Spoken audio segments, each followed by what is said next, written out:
সরকারি চাকরিতে কোটা ব্যবস্থার সংস্কারের দাবিতে টানা বেশ কয়েকদিন ধরে আন্দোলন করেছেন শিক্ষার্থীরা। তবে তাদের এই আন্দোলনে গতকাল সোমবার ছাত্রলীগ হামলা চালালে তা সহিংসতায় রূপ নেয়। রণক্ষেত্রে পরিণত হয় ঢাকা, জাহাঙ্গীরনগর, চট্টগ্রাম বিশ্ববিদ্যালয় সহ আরও বেশ কয়েকটি বিশ্ববিদ্যালয়ের ক্যাম্পাস।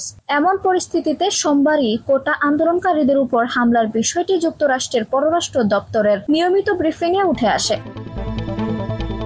যুক্তরাষ্ট্রের পররাষ্ট্র দপ্তরের মুখপাত্র ম্যাথু মিলারের কাছে জানতে চাওয়া হয়, বাংলাদেশের সরকারি চাকরিতে মেধাভিত্তিক পদ্ধতির পক্ষে কোটা বাতিলের সংস্কার দাবিতে গত কয়েকদিন ধরে হাজার হাজার শিক্ষার্থী বিক্ষোভ করছেন। সোমবার বিক্ষোভকারীদের উপর হামলা করেছেন ক্ষমতাসীন দলের ছাত্র সংগঠন বাংলাদেশ ছাত্রলীগ। এতে শত শত শিক্ষার্থী আহত হয়েছেন। আহত হয়ে যারা চিকিৎসার জন্য হাসপাতালে গেছে তাদের উপরও হামলা চালিয়েছেন তারা। বাংলাদেশে চলমান এই প্রতিবাদে আপনার অবস্থান কি? এই প্রশ্নের জবাবে তিনি বলেন, আমরা ঢাকা সহ বাংলাদেশে ব্যাপক ছাত্র বিক্ষোভের বিষয়ে অবগত এবং পর্যবেক্ষণ করছি।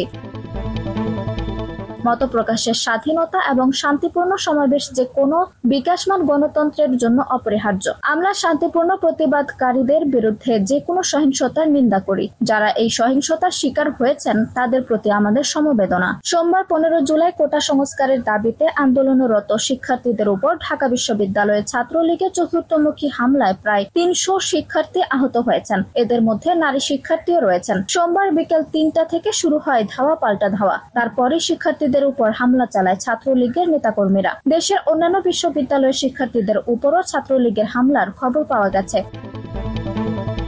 আঞ্জুম হক, আরবি, টাইম নিউজ ডেস্ক।